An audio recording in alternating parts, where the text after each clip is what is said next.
So let's just do it anyway. Let's do a drum roll. Thank you very much. I want to introduce my friend Heath to tell you about the issue that we are going to be focusing on in Denver for the next 2 years.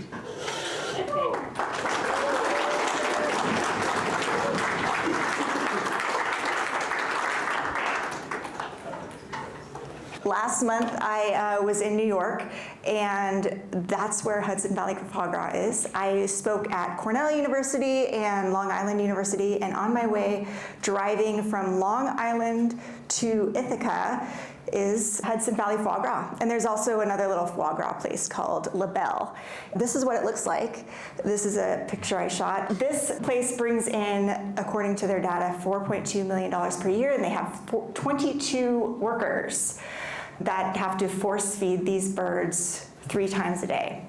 And now I counted, this isn't even the whole place, I counted a lot more than 22 cars at this place. So I suspect there's actually a lot more workers there than they are reporting, probably some part-time workers.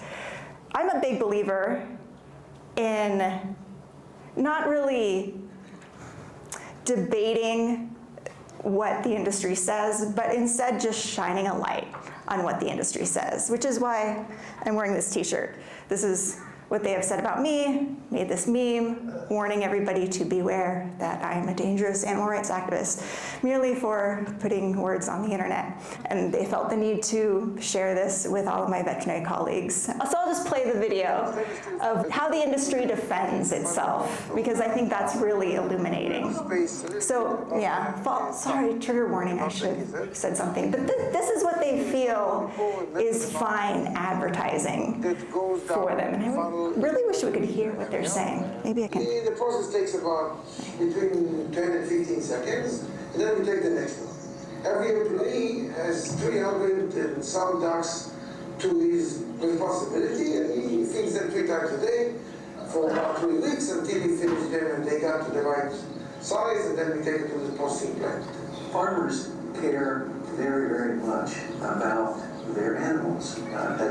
That's our life and our livelihood. We can tell you anything, but let's go and let the ducks speak for themselves. I think that one of the most difficult things about being a farmer is not the care of the animals, but the having to deal with the misperceptions and the bad information that is being put forth. You know, it's hard when you come out here and you know you're doing a good job, that you're being attacked, and you know, you go home and you're proud, and then you read the newspaper the next day that you're a bad guy, and you know that you're not. It's my job and my responsibility to go out there every day and try to make it better and better and better.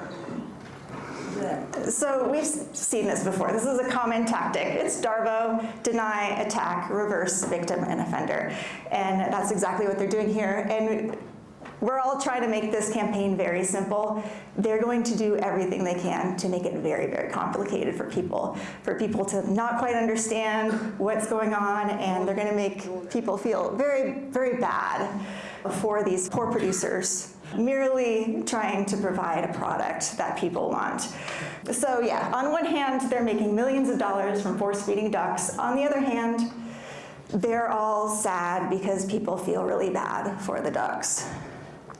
And the battleground for foie gras began about 20 years ago. In 2004, California banned the sales of foie gras, and this law took effect in 2012.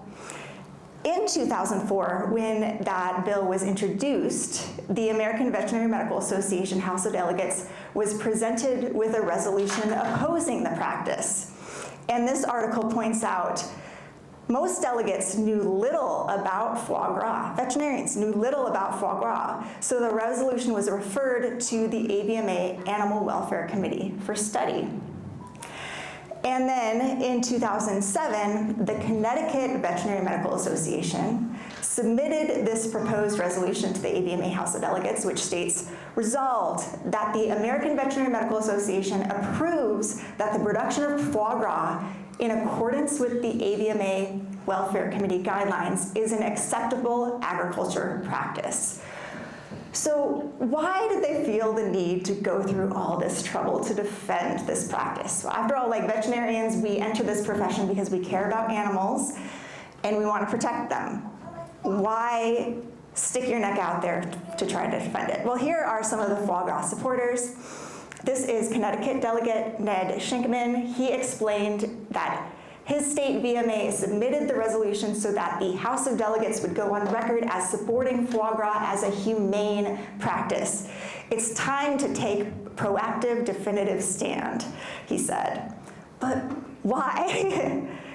And then this is Dr. William D. DeWitt, the delegate from Alabama, and he said it was time the AVMA took control of foie gras and other welfare issues rather than reacting to them.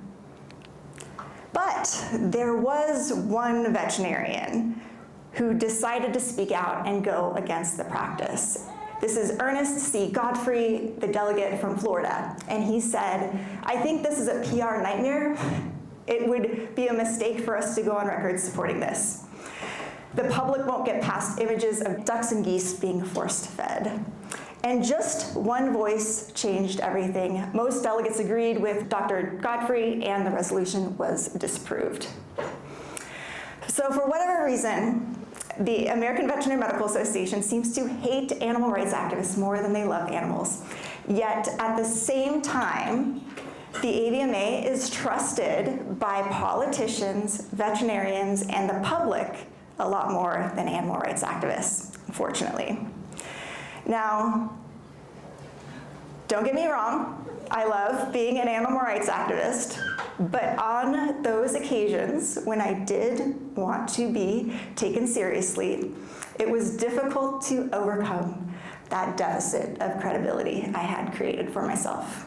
So, I wanted to find out what made Dr. Ernest C. Godfrey different from all the others, and how could we empower more veterinarians to be like him and speak out.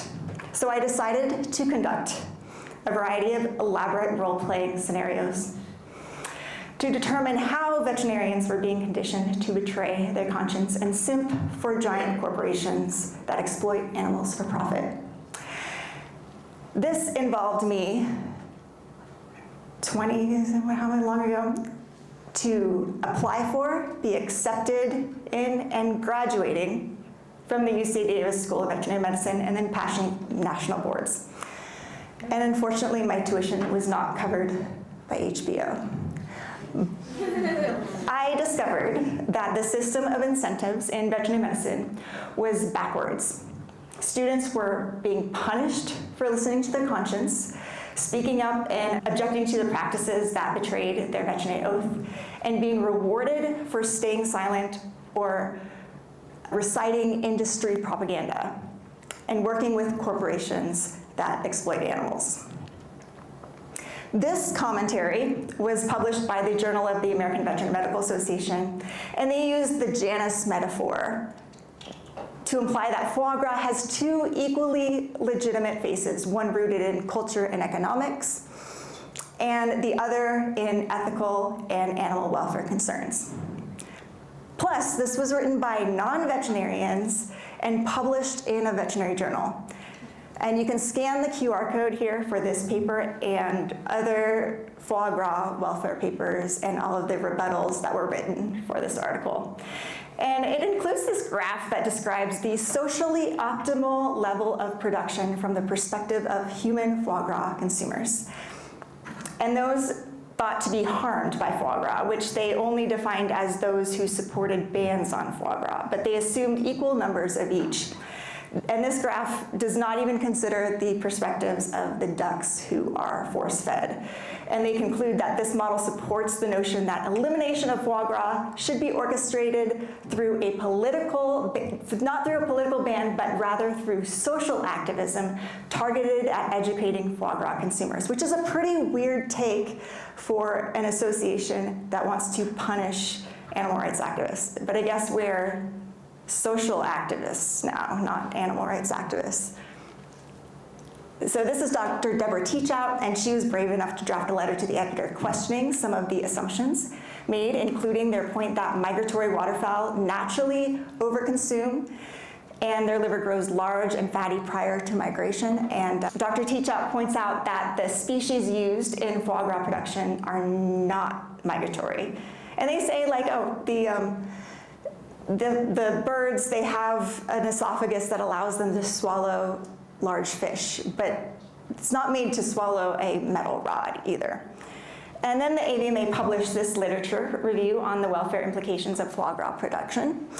And they cite a study that says this: plasma cortisol concentrations, now try to noodle this through, like pay attention, this is really interesting, the point they're trying to make here. Plasma cortisol concentrations of force-fed ducks were below those of ACTH challenged ducks and not reliably above observed baseline concentrations, to try to prove that the ducks are fine. So cortisol is a stress hormone in birds and used as a physiological indicator of stress or poor welfare. ACTH challenged ducks are ducks who are injected with adrenocorticotropic hormone, which artificially stimulates the stress response. Basically, it forces their bodies to produce high levels of cortisol. So the AVMA is basically saying that the stress hormone levels in force-fed ducks weren't as high as the ducks we artificially stressed with ACTH, and were not consistently above what we'd expect at baseline. So they're using this weird logic to try to make it seem like the ducks aren't stressed.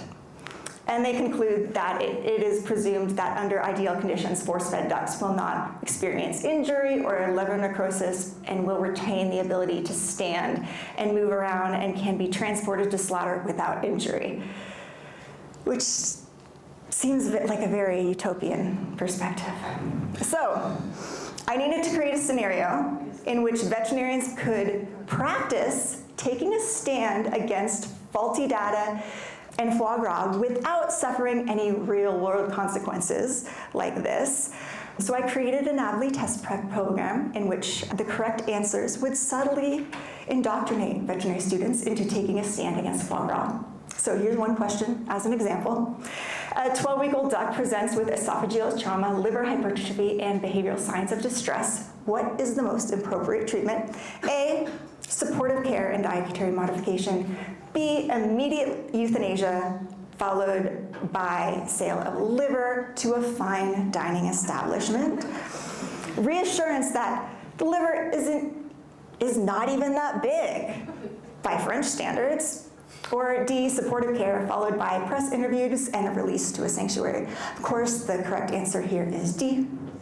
Here's another one. Which of the following historical positions did the AVMA take regarding foie gras in 2004? Circle all that apply.